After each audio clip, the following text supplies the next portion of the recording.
video, I will show you how to call in Google Chat app. First of all, make sure you download Google Chats. Go to Play Store, search for Google Chat. Then make sure you install this app. Then click and open Google Chat.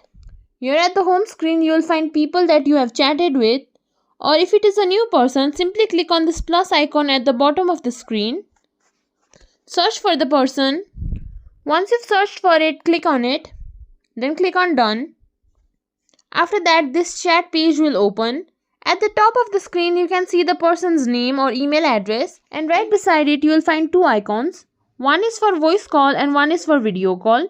Simply click on it. And your voice call will start. Then for video call, click on this video icon right beside voice call icon. If you think this video was helpful, please like, share, subscribe to our channel and leave us a comment down below. Thank you for watching.